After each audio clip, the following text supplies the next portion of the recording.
باری دیگر صلوات بھیجیے گا۔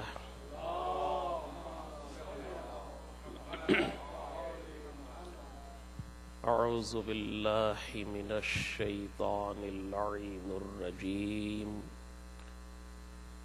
بسم اللہ الرحمن الرحیم،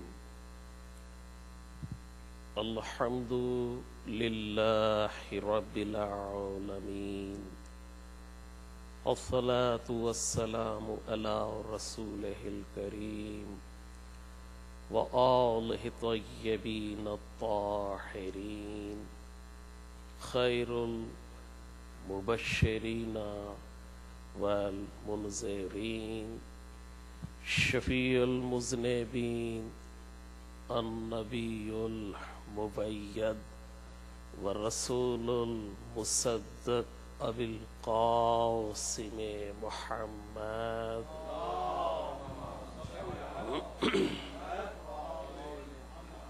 ثم الصلاة على آلہ الطیبین الطاہرین المعصومین، ولعنۃ اللہ علی اعدائہم اجمعین، اما بعد، بسم اللہ الرحمن الرحیم، یا ایہا الذین آمنوا ان تنصروا اللہ ینصرکم ویثبت اقدامکم۔ صلوات بھیجیے۔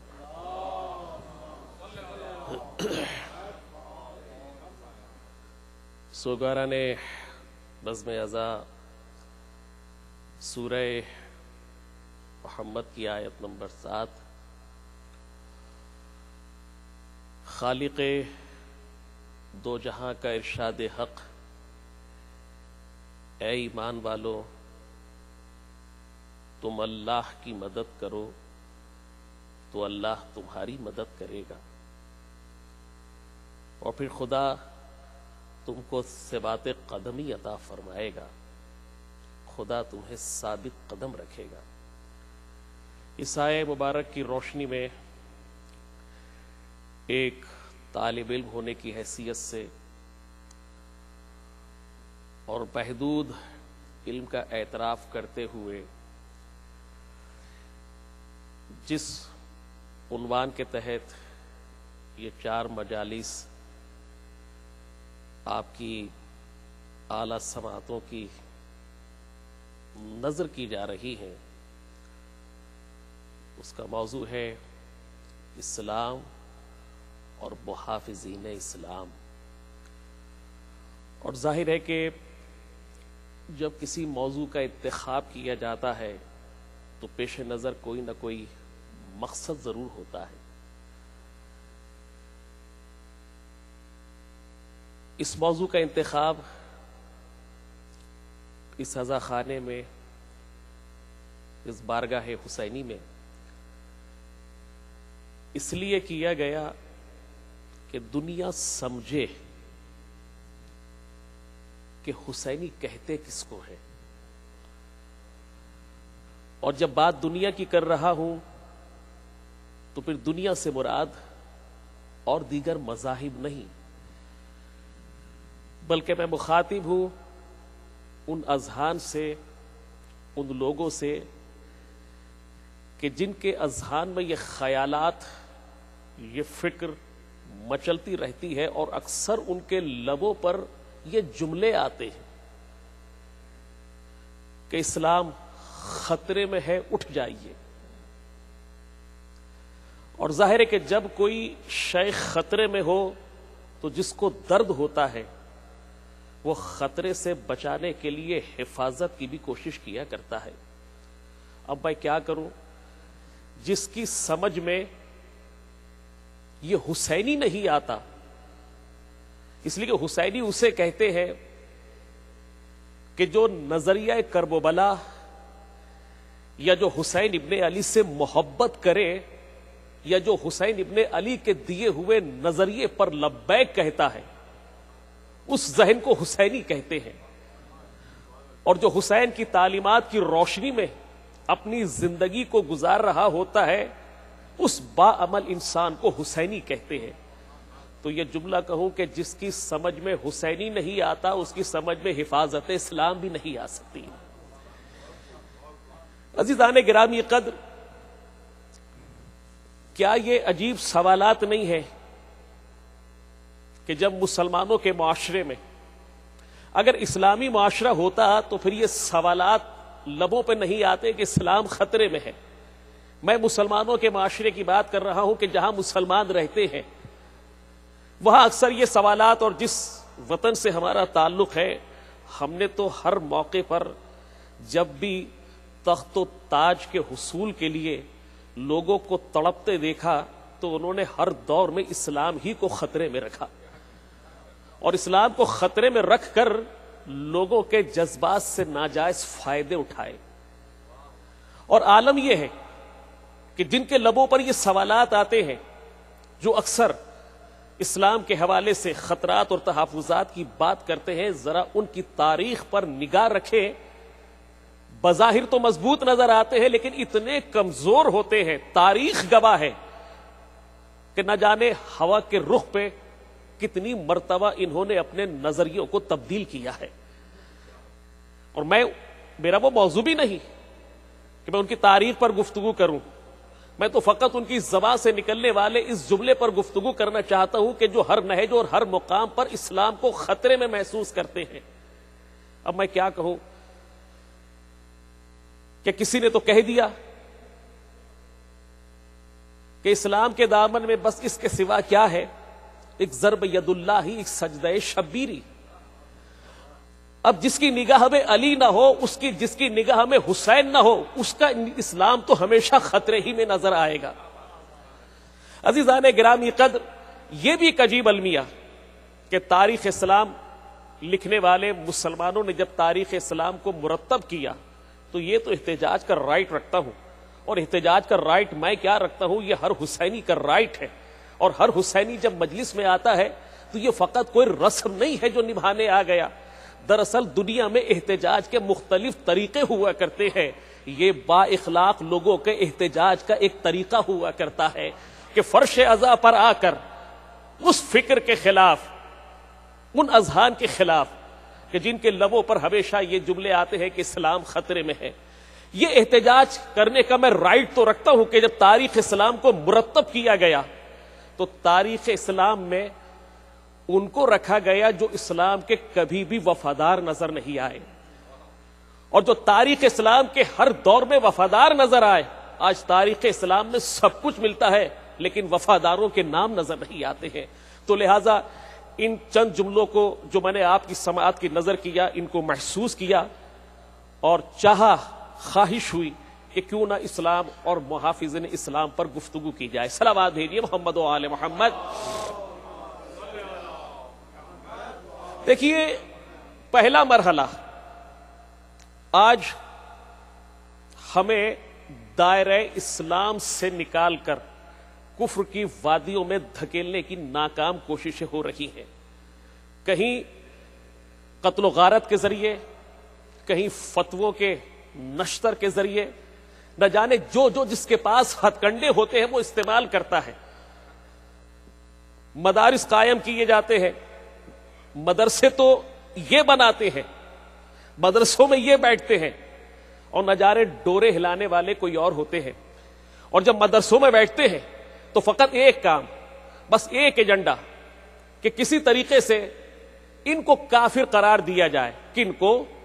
کہ جن کا عقیدہ یہ ہے، جن کا مزاج یہ ہے کہ جب بھی دشواری میں ہوتے ہیں تو فقط اپنے رخ کو نجف اشرف کی جانب کر کے یا علی مدد کہہ دیا کرتے ہیں، اور کہا کہ کیونکہ قرآن نے کہا ایاک نعبد و ایاک نستعین، کہ بے شک اللہ ہی کو پکارتے ہیں اور اللہ ہی سے مدد مانگتے ہیں، لہٰذا اللہ کے علاوہ کسی اور سے مدد مانگنا خارج اسلام ہے۔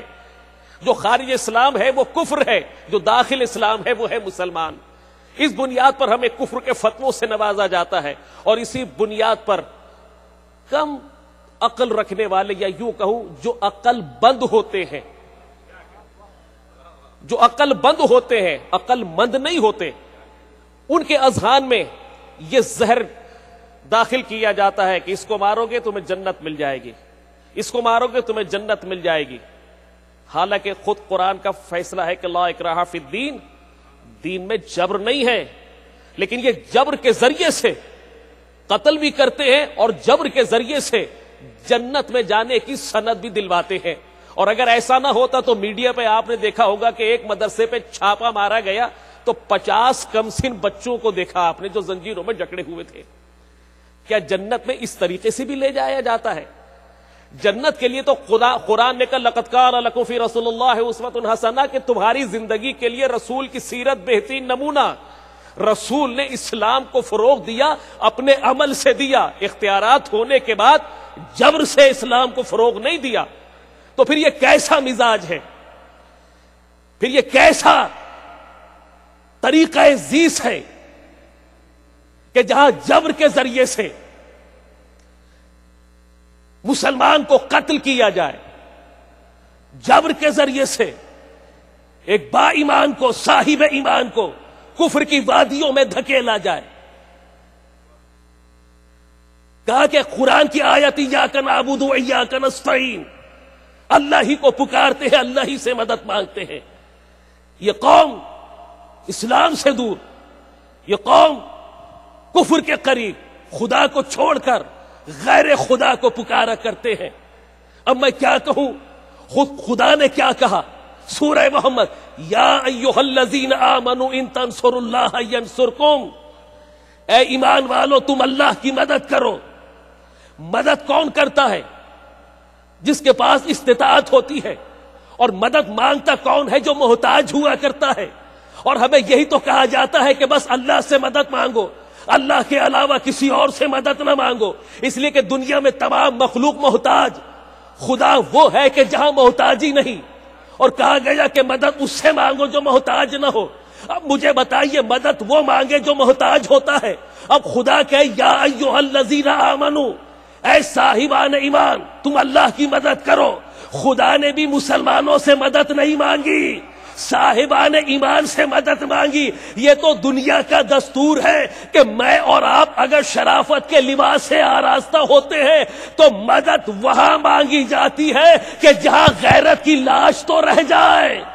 صلوات بھیجیے محمد و آل محمد.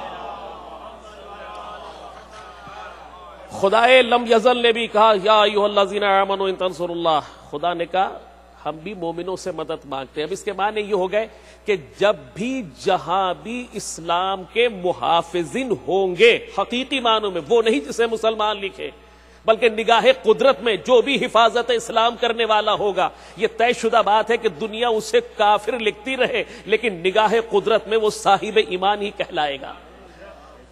نگاہ قدرت میں وہ صاحب ایمان ہی کہلائے گا. اور نگاہ قدرت میں جو صاحب ایمان کہلائے پھر وہ دنیا کی قوتوں سے مرعوب نہیں ہوا کرتا، پھر وہ یقین کی منزل پر ہوتا ہے. اگر تنہا بھی ہو تو کثرت لشکر سے مرعوب نہیں ہوتا، اگر تنہا بھی ہو تو کثرت لشکر سے مرعوب نہیں ہوتا. اب میں ایسے انسان کے ایمان کو کیا کہوں کہ جسے یقین جو میرے ساتھ ہے اس کے ہاتھ پہ بھی بھروسہ، اس کی قوت پہ بھی بھروسہ. اور پھر ایک بھروسہ تھا تو کیسا بھروسہ کہ پیغمبر موجود، پیغمبر لڑے، پیغمبر کے ساتھ پیغمبر کے جانثار موجود. لیکن کیسا ایمان تھا کہ بجائے پیغمبر کے ساتھ نبھانے کو میدان کو چھوڑا اور فرار ہوتے ہوئے نظر آئے. تو ایسے انسان کے ایمان کو کیا کہیں گے؟ اس کے معنی یہ ہو گئے کہ نہ پیغمبر پہ بھروسہ تھا نہ خدا پہ بھروسہ تھا. اگر خدا پہ بھروسہ ہوتا تو پیغمبر کا وفادار رہتا، چھوڑ کے غدار نہ ہوتا. صلوات بھیجیے محمد و آل محمد.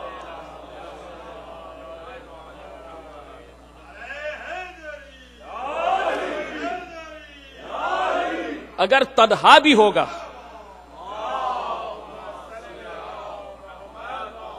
اگر تنہا بھی ہوگا، تاریخ موجود ہے. تو خدا نے کہا اے ایمان والوں تم اللہ کی مدد کرو تو اللہ تمہاری مدد کرے گا. خدا کس کی مدد کرے گا؟ جو خدا کی نصرت کرے، جو خدا کی مدد کرے خدا ان کی مدد کرے. اور جو خدا کی مدد کرے وہی تو محافظ ہے. خدا نے خود کہا، قرآن نے آج دیکھیے کہا جاتا ہے کہ حسبنا کتاب اللہ، کہ بے شک کتاب ہی کافی ہے اور کتاب ہی ہمارے لیے مددگار ہے، کتاب ہی سے مدد حاصل کیجئے. تو پھر میں ایک جملہ کہوں گا کہ جہاں یہ نعرہ ہے کہ حسبنا کتاب اللہ، کہ فقط کتاب ہی کافی ہے، تو پھر آج اس معاشرے کے اندر یہ غلامی کے طوق گلے میں کیوں ہے؟ یہ غلامی کی زنجیروں میں جکڑے ہوئے کیوں نظر آ رہے ہیں؟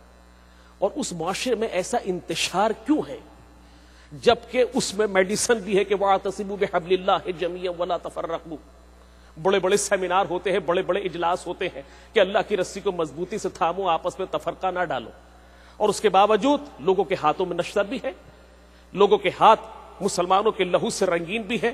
دیکھیں کیسا مزاج ہے، میں سیاسی گفتگو نہیں کر رہا، لیکن میں مزاج بتانا چاہتا ہوں مزاج کیسے ہے۔ مزاج ایسے ہے، تاریخ کبھی کبھی اپنے آپ کو دہراتی ہے۔ کبھی کبھی میں ایک جملہ کہتا ہوں کہ کوئی بات تقریر سے سمجھ میں نہ آئے، کتابوں سے سمجھ میں نہ آئے، تو کبھی کبھی زمین کے وہ منظر ایسے رونما ہوتے ہیں کہ بھرپور دلیل بن کے معاشرے میں سامنے آ جاتے ہیں۔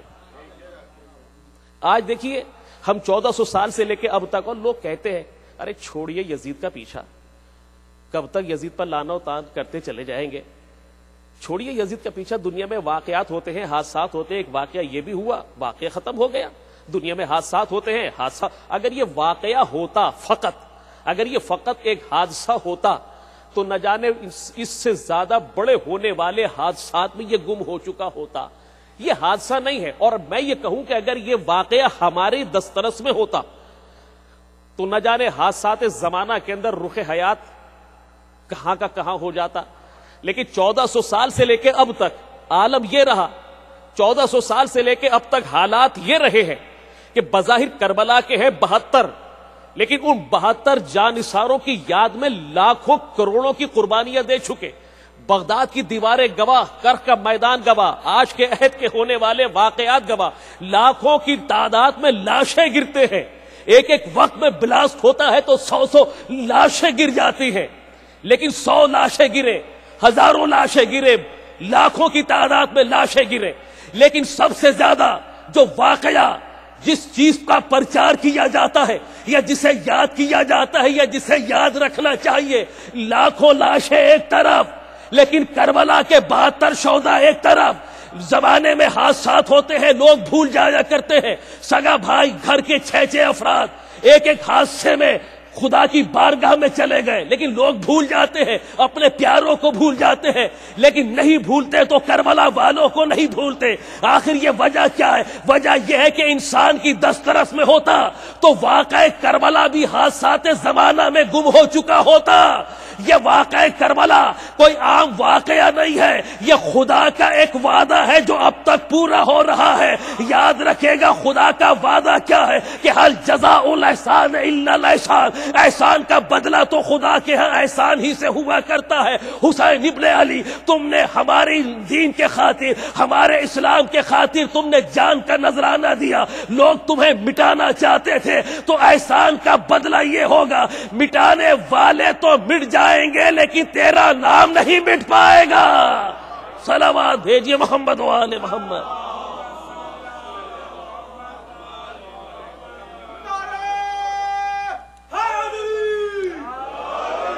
میں نے ایک جملہ آپ کی سماعت کی نظر کیا کہ اگر تنہا بھی ہوتا ہے تو یقین ہوتا ہے اسے خدا کی ذات کے اوپر، اور یقین کس سے ہوگا؟ اس کا یقین ہی دلیل بن رہا ہے کہ وہی تو صاحب ایمان ہے، اسی میں تو ایمان موجود ہے، کیونکہ ایمان کی تعریف یہ ہے کہ وہ یقین کی منزل پہ لے آتا ہے، اور جہاں یقین ہوتا ہے وہیں استحکام ہوا کرتا ہے، جہاں یقین ہوتا ہے وہیں تو ثبات قدمی ہوا کرتی ہے، اور جہاں یقین نہیں ہوتا ہے وہاں ہوا کے جھونکے پر رخ تبدیل ہو جایا کرتے ہیں۔ عزیزان گرامی کا تاریخ کے واقعات موجود،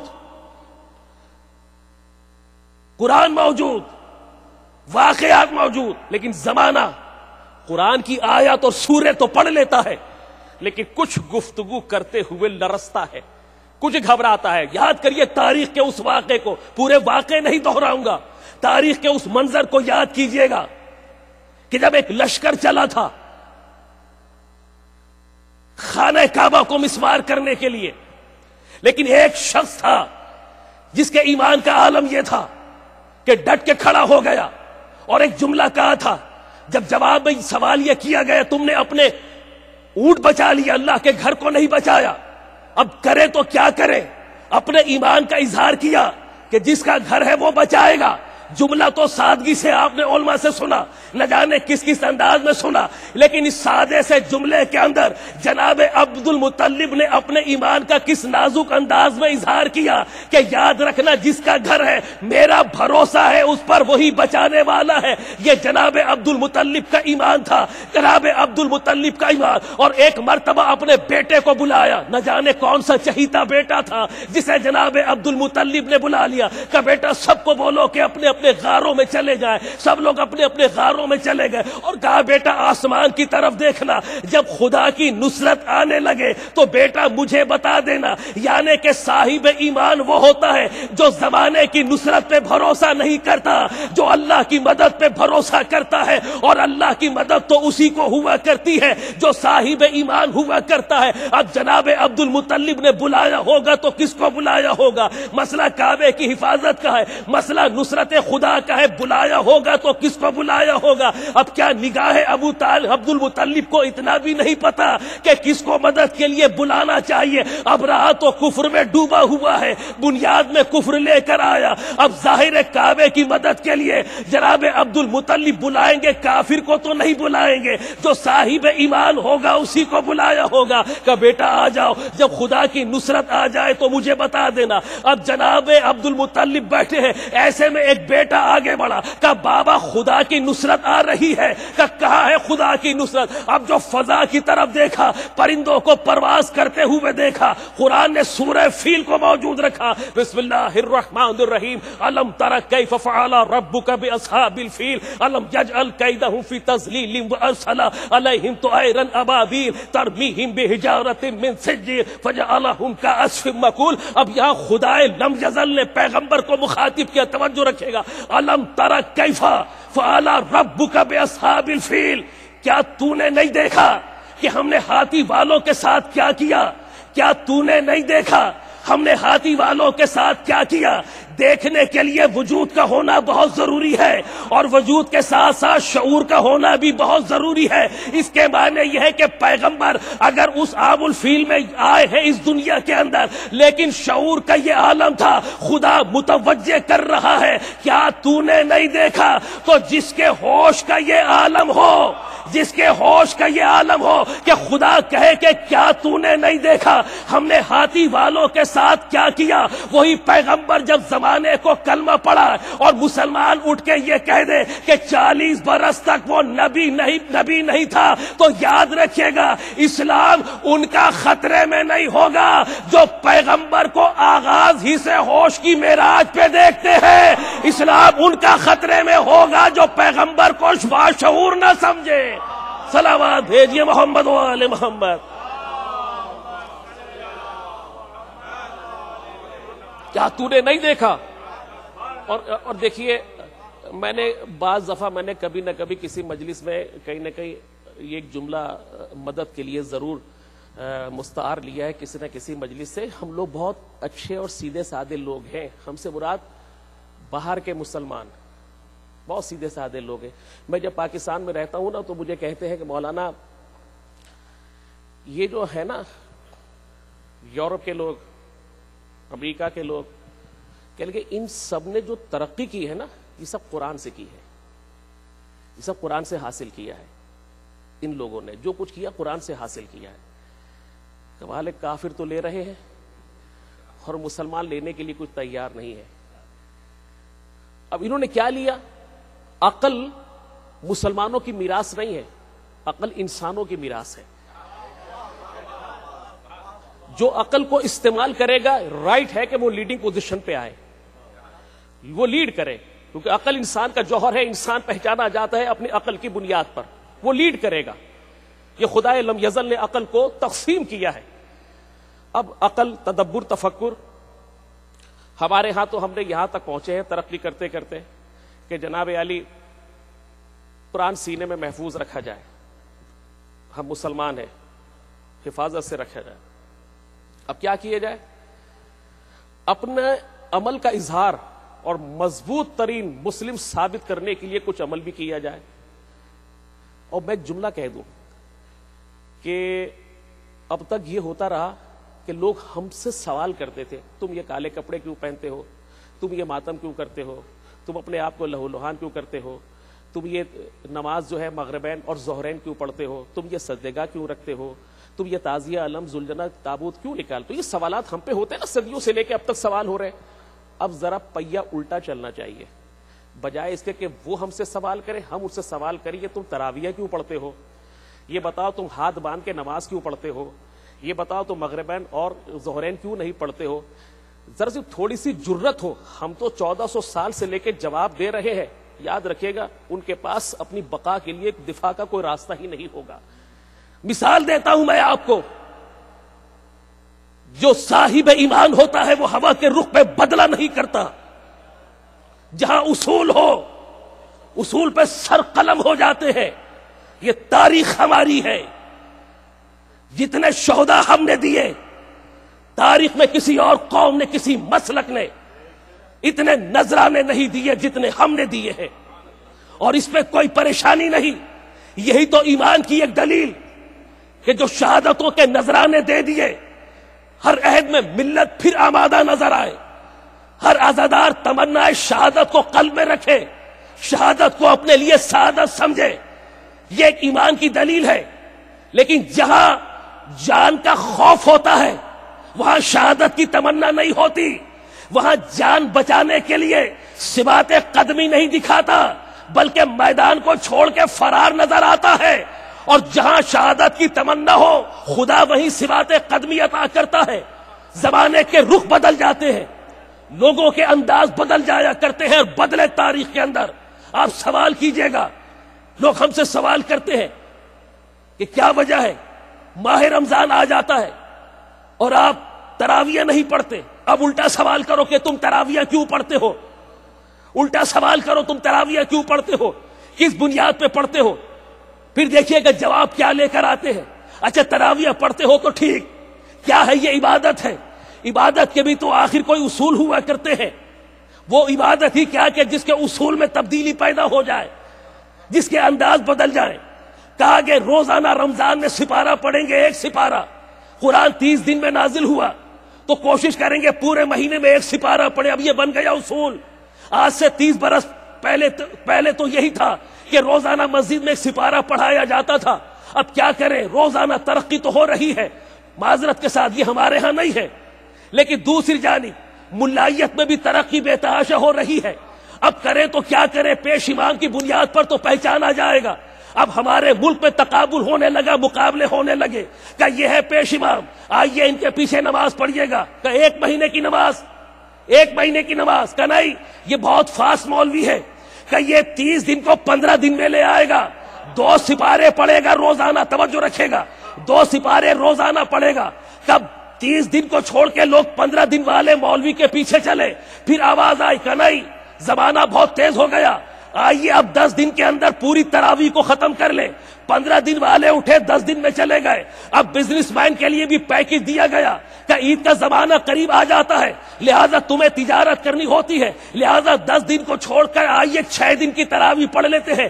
اب لوگ 6 دن کے اندر چلے گئے، زمانہ اور تیز ہو گیا. یہ 30 دن سے سمٹ کر 3 دن کی تراویحوں میں تقسیم ہو گئے. توجہ رکھے گا. اب ظاہر ہے کہ 30 سپاروں کو جب 3 دن میں پڑھا جائے گا، مجھے نہیں پتا کہ پڑھنے کا انداز کیا ہوگا، مجھے نہیں پتا کہ اعراب کس مقام پر کون سا استعمال کیا گیا، مجھے نہیں پتا کہ تجوید کے قواعد کو استعمال کیا گیا نہیں کیا گیا، مجھے نہیں پتا کہ قرأت کے جو اصول ہیں ان کو اپنایا گیا یا نہیں اپنایا گیا. لیکن یہ تو طے ہو گیا جب 30 دن پہ جو قرآن پڑھا جاتا تھا اور جب 3 دن میں سمٹ کر آ گیا تو طے شدہ بات ہے کہ پڑھنے کی رفتار میں اضافہ ہو جائے گا. اور جب پڑھنے کی رفتار میں اضافہ ہوگا تو قرآن پڑھ کے کیا کہتے ہیں، اوزد علیہ ورتل القرآن ترتیلا، اور قرآن کو تم ٹھہر ٹھہر کے پڑھا کرو. اب قرآن تو یہ کہے تم ٹھہر ٹھہر کے پڑھا کرو، اور وہاں پڑھنے والے کی رفتار میں اگر اضافہ ہو جائے تو تراویح پڑھنے والا مجھے یہ بتائے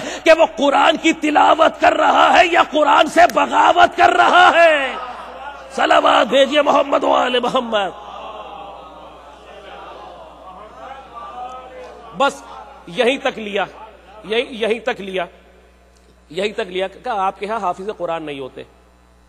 اب وہ جواب دیا کرو جو چھٹے امام جعفر صادق علیہ السلام نے دیا. ایک شخص آیا تھا نا کہ یا امام میں نے قرآن حفظ کر لیا ہے. کہا ٹھیک ہے دیکھ کے پڑھا کرو. کہا مولا میں نے قرآن حفظ کر لیا. کہا بہت اچھی بات ہے لیکن دیکھ کے پڑھا کرو. کہا مولا میں نے قرآن حفظ کر لیا, کتنے زوم سے آیا تھا, لیکن امام کیا کہہ رہے کہ دیکھ کے پڑھا کرو. کہا مولا جب میں نے پورا قرآن حفظ کر لیا تو اب پھر یہ دیکھ کے کیوں پڑھوں؟ کہ دیکھ کے اس لیے پڑھو, اگر تم دیکھ کے نہیں پڑھو گے تو تمہاری مثال ایسی ہے. امام نے کہا کہ دیکھ کے اس لیے پڑھو کہ اپنی آنکھوں کو اور چہرے کو قرآن کی زیارت سے محروم نہ رکھو. اپنی آنکھوں کو چہرے کو قرآن کی زیارت سے محروم نہ رکھو. لیکن ہم نے تو لیا, اب نہ جانے قرآن سے کفر کی تعریف کو کیا لیا, کس کس انداز میں کافر کہتے رہے. لیکن یہ سادگی سے جملہ کہہ دیا, بڑے بڑے مولوی یہ جملہ کہہ دیتے ہیں کہ آج کافروں نے ترقی کی ہے قرآن سے, تو پھر ایسی ترقی کی تو تم سے اعلیٰ تو یہ کافر. یا عقل کو استعمال تو کیا. قرآن نے کیا کہا, الم تر کیف فعل ربک باصحاب الفیل الم یجعل کیدہم فی تضلیل وارسل علیہم طائرا ابابیل. طائرا ابابیل, طائروں کے جھنڈ چلے, کنکریاں لے کر چلے. اب طائر جس نے دیکھا طائر تدبر کیا کہ طائر پرواز کیا کرتا ہے, طائر میں تدبر کیا تو طیارے کو ایجاد کر لیا. اب طیارے کو ایجاد کر لیا تو دیکھا کہ ایک ننھا سا پرندہ بمباری بھی کر سکتا ہے. اب نہ جانے بمباری کا وہ طریقہ کار کیوں اختیار کیا. ایک چونچ میں پتھر, ایک اس پنجے میں پتھر اور ایک اس پنجے میں پتھر. مفسرین نے لکھا کہ ایک پرندہ اپنی ذات میں 3 پتھر لے کر چلا, ایک چونچ میں پتھر, ایک اس پنجے میں پتھر, ایک اس پنجے میں پتھر. مجھے نہیں پتا کہ آخر ان 3 پتھروں کا راز کیا تھا. تدبر کیا تو سمجھ میں آیا شاید 3 پتھروں کا راز یہ ہوگا, یا تو ایک پرندے کی نگاہ میں زمین پہ 3 دشمن نظر آئے کہ پرندے کے ذمے لگا دیا کہ تینوں پر اللہ کا عذاب تم نے نازل کرنا ہے, یا ایک شیطان پر 3 قسم کے عذاب ایک پرندہ نازل کرے گا. لیکن اللہ نے کیا بتایا کہ ایک نازک پرندہ چلا ہے حفاظت کعبہ کے لیے. اب خدا نے ہمیں پیغام دے دیا کہ یاد رکھنا, کبھی یہ مت سوچنا کہ ہماری تعداد کتنی, یہ مت سوچنا کہ ہماری قوت کتنی. پرندوں کے نازک پرندوں کو دیکھنا اور تدبر اختیار کرنا. اللہ نے پیغام یہ دیا, بھلا نازک پتھر سے بھی انسان مر سکتا ہے, لیکن اللہ نے کیا بتایا کہ جتنی استطاعت ہو خدا کی مدد کے لیے اٹھ جانا. تو جو خدا کی مدد کرے گا خدا اسی کا مددگار ہوگا. صلوات بھیجیے محمد و آل محمد. عزیزان گرامی قدر, زمانہ آگے بڑھتا چلا گیا. اب مجھے بتائیے آج کے دور میں, آج کے عہد میں اس کی تعریف کیا ہے کہ سچا مسلمان کون ہے؟ اور دلیل کے طور پہ خصوصاً ماہ رمضان عید سے قریب تر وہ عملی ثبوت نظر آنے لگتے ہیں. ماہ رمضان سے قبل کیا نظر آتا ہے؟ حصول چندہ, مسجد سے اناؤنسمنٹ, جگہ جگہ بینرز. رمضان میں فطرہ.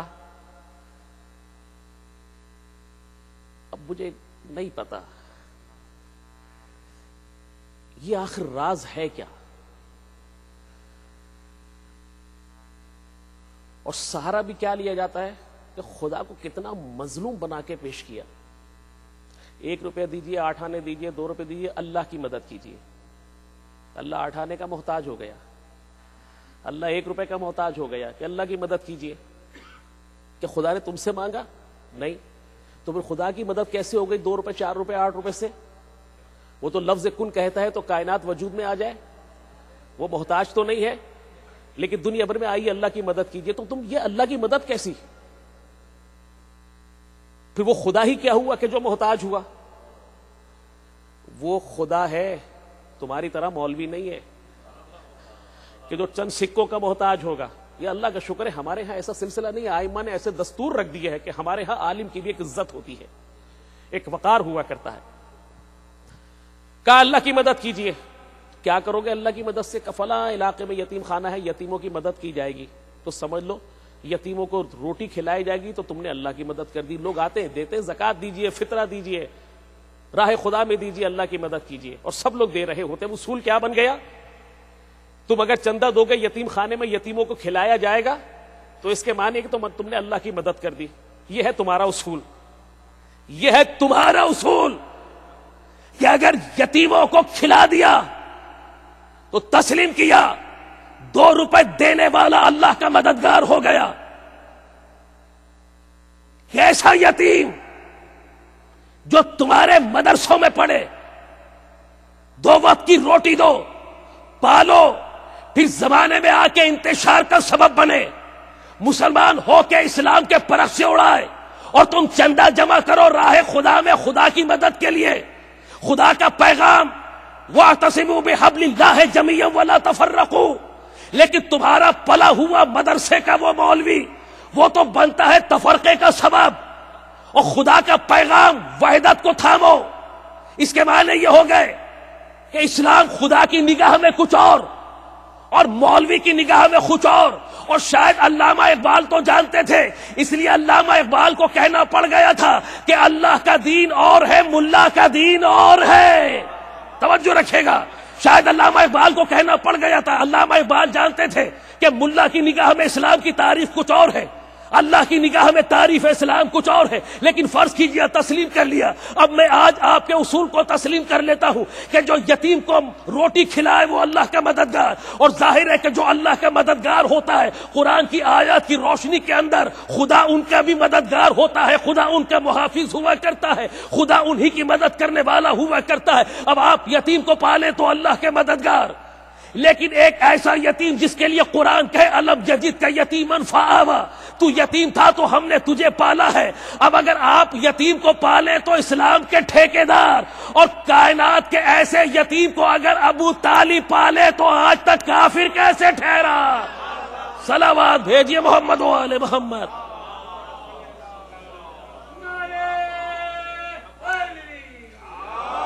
اب دیکھیے سیدھی سی بات تو آپ سنتے رہتے ہیں، مسلسل سنتے رہتے ہیں کہ جب ہمارا طریقہ کار ہوتا ہے کہ ہم ہر مشکل میں اہل بیت کے قریب آ جاتے ہیں اور اہل بیت سے مدد مانگ لیتے ہیں، اور خدا کا شکر ہے اہل بیت نے کبھی ہمیں شرمندہ بھی نہیں رکھا، اس لیے کہ دنیا کے لوگ ادھار رکھ لیتے ہیں لیکن اہل بیت ادھار نہیں رکھا کرتے ہیں۔ یہ ہمارا ایمان، لیکن کہا گیا کہ جناب بس کتاب ہی سب کچھ ہے، لہذا دائیں بائیں جانے کی ضرورت نہیں ہے۔ 1400 سال سے لے کے ہم کبھی دائیں بائیں نہیں ہوئے، آپ ہی دائیں بائیں ہوئے ہیں۔ ہمیں تو پیغمبر نے عادت دے دی تھی، غدیر میں ایک ایسا ممبر بنایا کہ بس ادھر ہی دیکھنا، لیکن یہ عادتیں ہیں وہاں سے جو چل رہی ہیں، سننے کے بعد ادھر ادھر دیکھنے کی عادتیں وہاں سے چل رہی ہیں۔ عزیزان گرامی کر، اب کہا گیا کہ حسبنا کتاب اللہ، کے فقط کتاب ہی کافی ہے۔ مجھے ایمان سے بتائیے گا اگر کتاب کافی ہوتی تو آج عالم اسلام میں اختلاف کیوں؟ عالم اسلام میں تفرقہ کیوں؟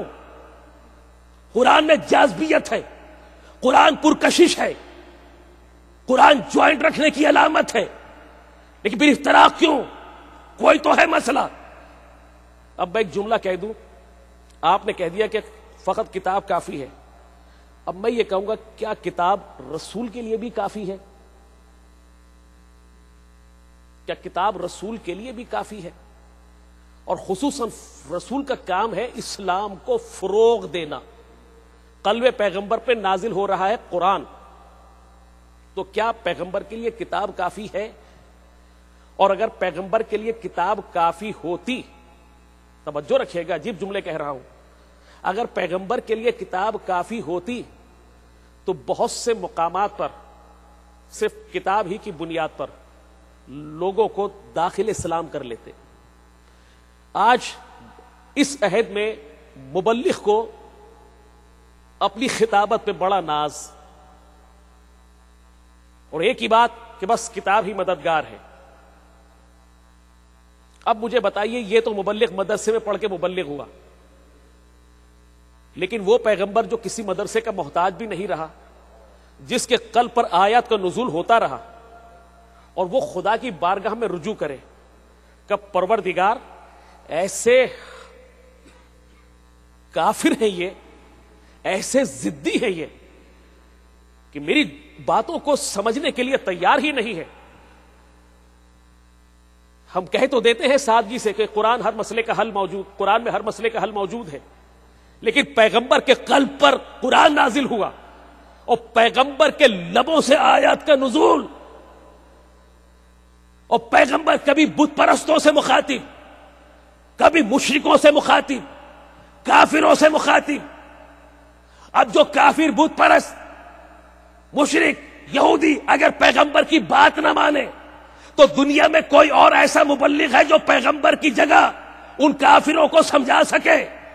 جو پیغمبر کی بات سے نہ مانے تو پھر زمانے میں کس بات سے مانیں گے؟ زمانے میں کون سا ایسا مبلغ جو ان کو سمجھا سکے؟ اب پیغمبر کرے تو کیا کرے؟ کہا ہے پروردگار دین تیرا، یہ انسان مخلوق تیری، بگڑی ہوئی مخلوق، پروردگار مشرک ہے یہ، انہیں راہ حق پہ لاؤں تو لاؤں کیسے؟ کہا ہم نے تمہارے قلب پر آیات کو نازل کیا، آیات پڑھ پڑھ کے سناتے رہو، آیات میں صداقت ہے. خدا کہہ دیتا کتاب کافی ہے، توجہ رکھے گا، خدا کہہ دیتا یہ آیات کافی ہے، سناؤ. پیغمبر نے کہا مالک میں نے سنائی، کہ کچھ چھوڑا تو نہیں، کہ مالک جتنا تو نے نازل کیا سب سنا دیا، لیکن سننے کے بعد یہاں سے سنتے ہیں یہاں سے نکال دیتے ہیں. مالک یہ تسلیم کرنے کے لیے تیار نہیں. ان کافروں کو سمجھاؤں تو کیسے سمجھاؤں؟ اب پیغمبر کو چاہیے مددگار، کتاب تو موجود، کتاب تو موجود. اب پیغمبر کرے تو کیا کرے؟ پھر آیت نازل ہوئی، اب ایسا کرو تمہارے لیے مددگار بھیجتا ہوں. کہ پروردگار کیسے مددگار؟ کہ فَقُلْ تَعَالَوْا نَدْعُو أَبْنَاءَنَا وَأَبْنَاءَكُمْ وَنِسَاءَنَا وَنِسَاءَكُمْ وَأَنفُسَنَا وَأَنفُسَكُمْ ثُمَّ نَبْتَهِلْ فَنَجْعَلْ لَعْنَةَ اللَّهِ عَلَى الْكَاذِبِينَ. تم ایسے ان سے کہو تم اپنے بیٹوں کو لاؤ، ہم اپنے بیٹوں کو لاتے ہیں، تم اپنی عورتوں کو لاؤ، ہم اپنی عورتوں کو لاتے ہیں، تم اپنے نفوس کو لاؤ، ہم اپنے نفوس کو لاتے ہیں، اور سب مل کر کرتے ہیں جھوٹوں پہ اللہ کی لعنت. اب مجھے بتائے کہ پیغمبر کے بعد جو یہ دعویٰ کیا گیا کہ حسبنا کتاب اللہ، کہ فقط کتاب ہی کافی ہے، اس وقت سے لے کے اب تک یہ جملے کہے گئے کہ کتاب ہی ہمارے لیے مددگار ہے، تو جملہ کہنے دیجیے گا کہ جس پیغمبر کے قلب پر کتاب نازل ہوئی اس کے عہد میں فقط اس کے لیے کتاب کافی نہیں تو ہم جیسوں کے لیے فقط کتاب کیسے کافی؟ صلوات بھیجیے محمد و آل محمد. یعنی کہ خدائے لم یزل نے بتا دیا کہ یاد رکھنا انا نحن نزلنا ذکر و انا لہ لحافظون، ہم ہی قرآن کو نازل کرنے والے اور ہم ہی اس کی حفاظت کرنے والے. یاد رکھنا اگر قانون جو بنایا کرتا ہے اس کے محافظ بھی وہی بنایا کرتے ہیں. قانون اگر اللہ کی طرف سے آیا تو محافظ نہ بنو امیہ سے نکلیں گے نہ بنو عباسیہ سے نکلیں گے. جس گھر میں کتاب نازل ہوئی محافظ بھی وہیں سے ملیں گے. صلوات بھیجیے محمد و آل محمد.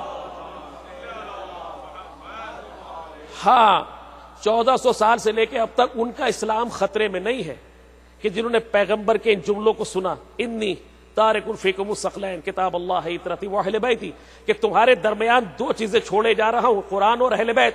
یعنی بتا دیا کہ قانون الہی بھی چھوڑے جا رہا ہوں، یا یوں کہوں کہ خدائے لم یزل نے بتا دیا. اور یہ پیغمبر یہ نہیں کہ فقط اقربا پرستی میں کہا ہو کہ قرآن کے ساتھ اہل بیت کے ساتھ قرآن کو نہیں. یہ پیغمبر تو وہ وما ینطق عن الہوی ان ہوا الا وحی یوحی، یہ تو اپنی طرف سے کچھ نہیں کہتا جب تک کہ اللہ اس پر اپنی وحی کو نازل نہ کر دے. اب اگر پیغمبر نے کہا دو چیزیں چھوڑے جا رہا ہوں، ایک قرآن دوسرے اہل بیت، یا یوں کہوں پیغمبر نے کہا اب گھبرانا نہیں، اسلام بھی تمہیں دے دیا، محافظ اسلام بھی تمہیں دے دیے. صلوات بھیجیے محمد و آل محمد.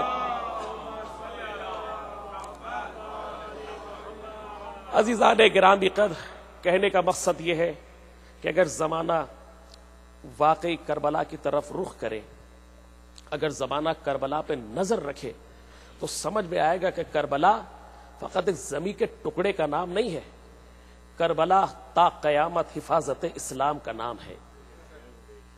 کربلا مسلسل حفاظت اسلام کر رہی ہے، اور آج جہاں جہاں بھی جرت، حوصلے اور ہمت پیدا ہوتی ہے دین خدا کی نصرت کے لیے، یہ سب سرزمین کربلا کا اثر ہے، یہ سب کربلا کی سرزمین کا اثر ہے۔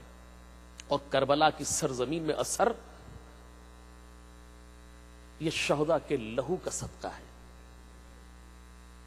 دیکھیے، یہ جملہ آپ کی سماعت کی نظر کرتا جاؤں تو یاد پڑتا ہے، میں نے اسی ضمن میں کسی اور حوالے سے آپ کی سماعت کی نظر کیا تھا سال گزشتہ، لیکن کبھی غور کرنا چاہیے کہ آج انسان اپنی جسم کی حفاظت کے لیے ہر تدبیر کرتا ہے، ہر تدبیر کرتا ہے، جہاں دیکھا کہ وجود خطرے کی زد میں ہے اس کو بچانے کی کوشش کرتا ہے، لیکن کتنے عرصے تک بچائے گا؟ کب تک بچائے گا؟ آخر میں ایک وقت ایسا آئے گا کہ جسم سے روح پرواز ہوگی 70 80 100 برس کی، یا کچھ آگے کچھ پیچھے، انسان اس دنیا سے رخصت ہو جائے گا، اور وجود کو روک نہیں سکتا، اپنی زندگی کو بچا نہیں سکتا، لیکن فطری خواہش ہے کہ انسان مرنا نہیں چاہتا۔ لیکن خدائے لم یزل نے کہا، اور دیکھیے موت کا کوئی علاج بھی نہیں ہے، بڑے بڑے ڈاکٹرز ہیں، بڑے بڑے طبیب موجود ہیں، موت کا کوئی علاج نہیں، موت کا علاج صرف ایک ہے، اور وہ ہے شہادت۔ موت کا صرف ایک علاج ہے، شہادت، اور شہادت اس عارضی موت کو دائمی زندگی میں تبدیل کر دیتی ہے۔ خدائے لم یزل نے جو پکارا ہے، یا ایھا الذین آمنوا ان تنصروا اللہ ینصرکم ویثبت اقدامکم، یہ جو اللہ کی مدد کے لیے اٹھتے ہیں، یہ وہ افراد ہوتے ہیں جو اپنے سر میں موت کے سودے کو سجا کے نکلتے ہیں۔ موت ایڑیاں رگڑ رگڑ کے بستر پہ آ جاتی ہے، موت گلے میں پھدا ڈالے مر جائے، موت ضعف پیری سے آ جائے، موت روڈ کراس کرتے ہوئے ایکسیڈنٹ سے آ جائے، موت کسی کی گولی سے آ جائے، لیکن یہ ساری موت ہوتی ہے۔ لیکن جو شہید کو رتبہ عطا کیا گیا، دائمی زندگی کی سند دی ہے، اسے کیوں دی ہے؟ آخر موت وہ بھی ہے، جو ایڑیاں رگڑ رگڑ کے مرا، موت وہ بھی ہے، روڈ کراس کرتے ہوئے گاڑی سے ٹکرایا، موت وہ بھی ہے، لیکن شہید کو جو یہ درجہ دیا گیا، کیوں دیا گیا؟ اس کی وجہ یہ ہے، اس کی وجہ یہ ہے کہ دنیا میں جس کو بھی موت آ جائے اس پہ مرنے والے کا اپنا کوئی دخل نہیں ہے۔ موت نے آنا تھا، دبوچ لیا، لے کے چلی گئی زندگی کو، لیکن شہید اللہ کی راہ میں سر میں سجا کے نکلتا ہے کہ میں تو خدا کی راہ میں مرنے کے لیے جا رہا ہوں۔ اب خدا کی آواز آتی ہے کہ کیونکہ میرے لیے اٹھا تو پھر خدا کے ہاں تو احسان کا بدلہ تو موجود ہے، خدا کے احسان کا بدلہ تو احسان ہی ہے، اور پھر خدا کہتا ہے جو میرے لیے اٹھے، احسان کا بدلہ یہ ہوگا کہ اس نے اپنی عارضی زندگی کو میری راہ میں قربان کر دیا۔ اب احسان کا بدلہ یہ ہوگا کہ خدا قیامت تک اسے مرنے نہیں دے گا بلکہ زندگی کی سند دے دے گا۔ اب مجھے یہ بتائیے کہ عام مجاہد اٹھتا ہے، راہ خدا میں جان کا نذرانہ دے دے تو خدا اسے درجہ شہادت پہ فائز کر دے۔ دین کے بہت سے معاملات، شہادت کے بہت سے درجات، خدا ان کی عارضی زندگی کو شہادت میں تبدیل کر دیتا ہے، لیکن کبھی ایسا وقت آیا، بڑا نازک مرحلہ تھا۔ آج اگر حسین ابن علی قیام نہ کرتے تو آج اسلام کا روپ عجیب ہوتا، عجیب و غریب روپ ہوتا اسلام کا، لیکن حسین نے اس نازک مرحلے پر قیام کیا اور دین کو بچا لیا، بھرے گھر کی قربانی دے دی، اور جب بھرے گھر کی قربانی دی، ڈوبتے ہوئے اسلام کو بچایا۔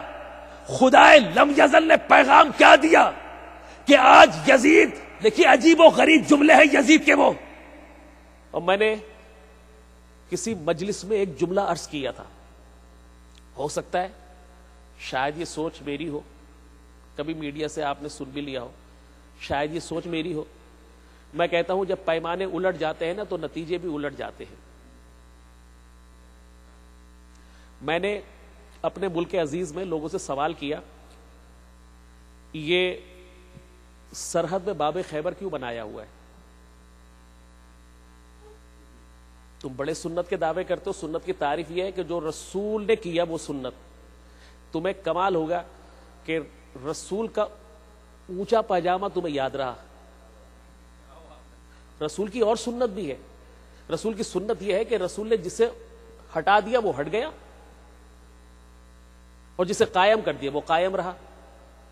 رسول نے خیبر میں کیا کیا تھا؟ کل علم اس کو دوں گا جو قرار ہوگا غیر فرار، اور پھر 2 انگلیوں سے باب خیبر کو اکھاڑ دیا۔ اب سنت رسول بھی ہے، رسول کی نگاہ میں جو چیز اکھڑ گئی تو اکھڑ گئی۔ اچھا یہ باب خیبر کیوں بنایا؟ باب حیدر رکھ دیتے، باب نبی رکھ دیتے، باب اسلام رکھ دیتے، یہ باب خیبر کیوں بنایا؟ توجہ رکھیے گا، باب خیبر کیوں بنایا؟ تاریخ کو دیکھیے گا، تاریخ کے اوراق کو الٹ کے دیکھیے گا، جب پیمانے الٹ جاتے ہیں تو نتیجے بھی الٹ جاتے ہیں۔ آج جو اس سرحد کی صورتحال نظر آ رہی ہے، آج جو وہاں کی صورتحال نظر آ رہی ہے، توجہ رکھیے گا، جو وہاں کی صورتحال نظر آ رہی ہے، پیمانے الٹ گئے تو نتیجے الٹ گئے۔ آخر اس کے پیچھے راز کیا تھا؟ اگر آج دیکھیے درا آدم خیل کے اندر یہ نعرے لگے، لوگوں کو شہید کیا گیا، اور اس کے بعد حسینیت کے خلاف اور یزیدیت کی حمایت میں نعرے لگے، یہ فکر کہاں سے آ گئی اس ملک میں؟ جب تاریخ کے اوراق کو الٹ کے دیکھتا ہوں تو پھر حسین ابن علی کا قیام سمجھ میں آتا ہے، اور پھر جان کے نذرانے اگر حسین کے قیام کی روشنی میں دینے پڑے تو خدا کی قسم حفاظت اسلام کے لیے جان کے نذرانوں کی کوئی حیثیت نہیں ہے۔ یاد کیجئے حسین نے قیام کیوں کیا تھا؟ یزید نے یہ جملے تو کہے تھے نا کہ آج اگر بدر و احد کے میرے آباء و اجداد ہوتے تو دیکھتے کہ میں نے آج ان کا انتقام کیسے لیا۔ اب سمجھ میں آیا کہ وہ انتقام رکا نہیں، وہ انتقام چلتے چلتے نسلاً در نسلاً کہیں نہ کہیں پہنچ گیا۔ اگر باب حیدر رکھتے تو سمجھ لیتے کہ شجرہ کہیں اور سے بول رہا ہے، یہ باب خیبر تو علی نے اکھاڑا تھا، یعنی وہی مزاج بول رہا ہے جو سن 60 ہجری میں یزید کا مزاج بولا تھا۔ صلوات بھیجیے محمد و آل محمد۔ لہذا کربلا کو سمجھیے، سید الشہداء کو سمجھیے، آج زمانہ حسین ابن علی کو سمجھنے کی کوشش کریں۔ میں نے آج یہ مجلس بطور مقدمہ آپ کی سماعت کی نظر کی، اور کل 3 مجلسوں میں کوشش ہوگی کہ انشاءاللہ اس موضوع کو کسی نتیجے تک پہنچانے میں کامیاب ہو سکوں۔ عزیزان گرامی قدر، پروردگار دو عالم نے حسین ابن علی کے تذکرے کی ذمہ داری خود لی ہے، اس لیے کہ اللہ کا وعدہ ہے، جو اللہ کا مددگار ہوتا ہے خدا بھی اس کا مددگار ہوتا ہے، خدا انہیں ثبات قدمی دیتا ہے۔ بنو امیہ سے لے کے آج تک کتنے خاندان اٹھے، اور اس عزائے مظلوم کربلا کے خلاف کتنی بغاوتیں ہوئی، لیکن آج فرش عزا اور ذکر حسین میں استقامت بتا رہی ہے کہ اس کی ذمہ داری خود خدا نے لی ہے۔ خدا مددگار ہے اور خدا ہی مددگار ہے۔ عزیزو، ایام عزا ہیں، ہر عزادار ذہن میں یہ فکر اور دل میں یہ خواہش لے کر گھر سے آتا ہے کہ بس کچھ لمحات ملے،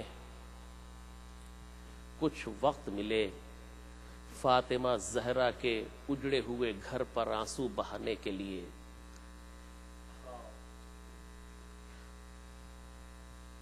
یہ بھی عقیدہ کہ جہاں فرش عزا بچھ جائے وہاں حسین کی اجڑی ہوئی ماں فرش عزا پہ آ جاتی ہے اور منتظر رہتی ہے، ہاتھ میں رومال، اور منتظر رہتی ہے کس آنکھ سے آنسو ٹپکے تو میرے رومال کی زینت بن جائے، اور فرش عزا پہ عجب نہیں آ کے کہتی ہو خدا کی بارگاہ میں میرے اللہ میں نے تو چکیاں پیس پیس کے اپنے لال کو پالا تھا، پروردگار میرے حسین کا قصور کیا تھا؟ عزادارو، حسین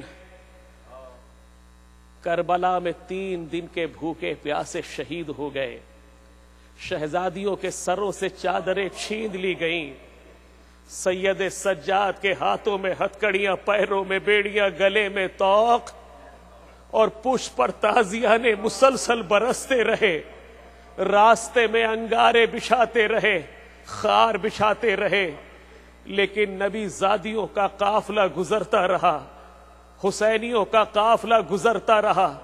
عزادارو، کوفے والوں نے بھی خوب استقبال کیا ہے، خوب استقبال کیا ہے فاطمہ زہرا کی بیٹیوں کا۔ یہ قافلہ گزر رہا ہے اور ایک مرتبہ ایک مقام سے گزرے تو سید سجاد کے کانوں میں درد میں ڈوبی ہوئی ایک آواز آئی، السلام علیک یا ابا عبداللہ۔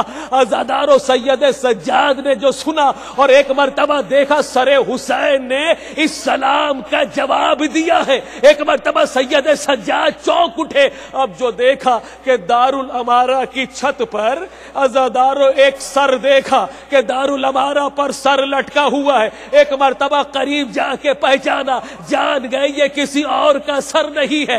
عزادارو، قریب جا کے کہتے ہیں چچا مسلم، غریب بھتیجے کا سلام ہو۔ عزادارو، شہزادی زینب کے کانوں میں آواز آئی کہ بیٹا سجاد، بیٹا سجاد، خون کا رشتے پہ یقین ہے، یہ کہیں لاش مسلم تو نہیں ہے؟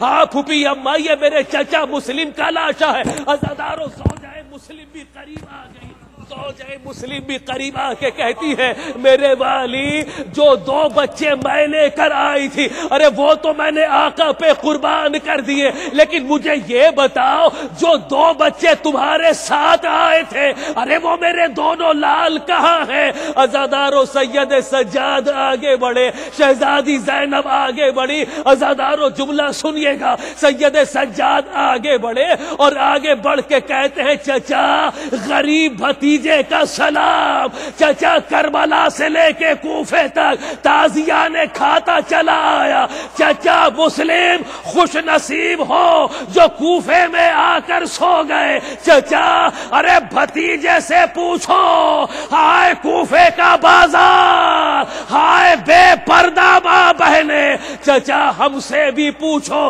عزادارو، چچا مسلم کو سلام کیا ہے اور ایک مرتبہ یہ قافلہ دارالامارہ میں داخل ہوا ہے۔ عزادار لوگوں نے استقبال کرنا شروع کیا، تخت پر ابن زیاد بیٹھا ہے، ایک مرتبہ قافلہ آ کے کھڑا کیا گیا، جیسے ہی دیکھا سر حسین آیا ہے، ایک مرتبہ ابن زیاد کہتا ہے ارے ہم نے سنا ہے ہمارے قید خانے میں ایک عاشق حسین موجود ہے۔ کہ کون عاشق حسین؟ کا مختار موجود ہے، ارے مختار کو لے کر آؤ۔ عزادارو، ایک مرتبہ مختار کو لایا گیا، زنجیروں میں جکڑا ہوا ہے۔ ابن زیاد نے کہا مختار، سنا ہے تمہیں حسین سے بڑی محبت ہے، سنا ہے حسین سے تمہیں بڑا پیار ہے۔ مختار کہنے لگے جینا حسین کے لیے ہے، ارے مرنا حسین کے لیے۔ کہا اچھا، ہم نے اس دربار میں حسین کو بلوایا ہے، اتنا سننا تھا۔ ایک مرتبہ مختار نے دائیں بائیں دیکھا کہ ابن زیاد سارے مذاق کر لے، مجھ سے ایسا مذاق نہ کرنا۔ کہ کیا ہوا؟ کہ ارے اگر میرا مولا حسین ہوتا تو علم پکڑے ابو الفضل العباس ہوتا، دائیں علی اکبر ہوتا، بائیں قاسم ہوتا، نہ یہاں عباس ہے، نہ یہاں علی اکبر ہے، نہ یہاں قاسم ہے، تو میرا مولا حسین کہاں ہے؟ کہ نہیں، ہم نے حسین کو بلوایا ہے۔ عزادارو، یہ کہہ کے ابن زیاد نے ترس سے کپڑا ہٹایا، کہ مختار پہچانو، یہی ہے نا تمہارا حسین؟ ایک مرتبہ مختار نے دیکھا، ارے میں کیسے مان جاؤں میرے مولا کا سر ہے؟ ارے جس کا عباس جیسا وفادار ہو کہ نہیں پہچانو، ہم نے تمہارے حسین کا سر قلم کر دیا، پہچانو تمہارے مولا کا سر ہے۔ ایک مرتبہ مختار آگے بڑھے،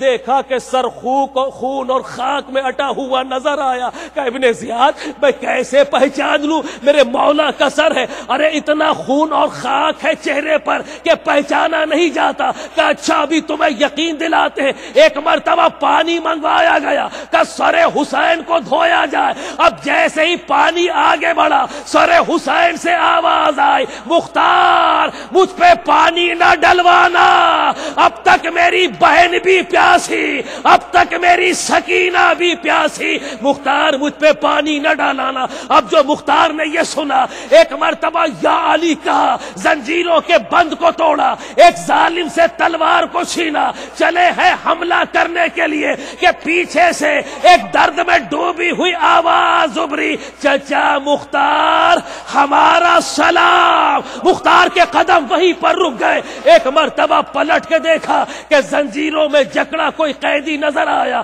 مختار آگے بڑھ کے کہتے ہیں، قیدی آواز تو تیری جانی پہچانی لگتی ہے، واللہ میں تجھے پہچان نہیں سکا۔ قیدی نے سر جھکا کے کہا، چچا مختار اب تو زمانہ ہمیں نہیں پہچانتا، کہ قیدی بتا، ارے میرا کلیجہ پھٹتا ہے، تو کون ہے؟ قیدی نے سر جھکا کے کہا، چچا مختار انا علی ابن الحسین، میں حسین کا بیٹا سجاد ہوں۔ اتنا سننا تھا، مختار تڑپ اٹھے، مولا یہ کیا ہو گیا؟ سید سجاد پکارے، چچا مختار ارے لٹ گیا کربلا میں عزادار و جناب سید سجاد مختار سے گفتگو کر رہے تھے کہ خواتین میں سے کسی کی درد میں ڈوبی ہوئی آواز ابھری، بیٹا سجاد مختار کو ہمارا سلام کہہ دینا۔ اب جو خاتون کی آواز سماعت سے ٹکرائے، ایک مرتبہ مختار کہنے لگے، مولا کیا گھر کی کنیزیں بھی قید ہو گئی؟ ہتھ کڑی والے ہاتھ اٹھے، مختار کے دہن پہ رکھ کے کہا، چچا مختار ارے کنیزیں نہ کہو، رسول کی نواسیاں، فاطمہ کی بیٹیاں۔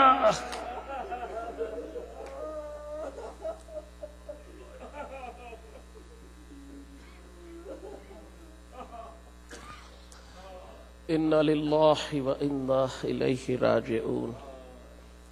پروردگار ہماری قلیل عبادت کو قبول فرما، مالک ہمیں کوئی غم نہ دے سوائے غم حسین کے، جو پریشان حال ہیں ان کی پریشانیوں کو دور فرما۔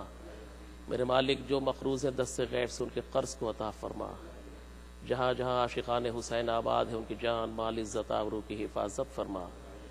اے اللہ جو بھی کسی بھی مصیبت میں گرفتار ہیں، کربلا والوں کی مصیبت کے صدقے میں ان کی پریشانی و مصیبت کو دور فرما۔ بار الہ جہاں جہاں بھی اسلام کے حقیقی سپاہی موجود ہیں انہیں استقامت اور نصرت عطا فرما۔ علماء حق کا سایہ ہمارے سروں پہ قائم و دائم فرما۔ ملت میں جہاں جہاں بھی حسینی آباد ہیں پروردگار ان میں اخوت، یکجہتی، پیار، محبت اور اتحاد عطا فرما۔ میرے مالک ہم کو صحیح معنوں میں مذہب حقہ کو سمجھنے، اس پر عمل پیرا ہونے کی توفیق عطا فرما۔ مالک زمانے کے امام کو ظہور فرما، ہمارا شمار ان کے انصار میں فرما۔ ماتم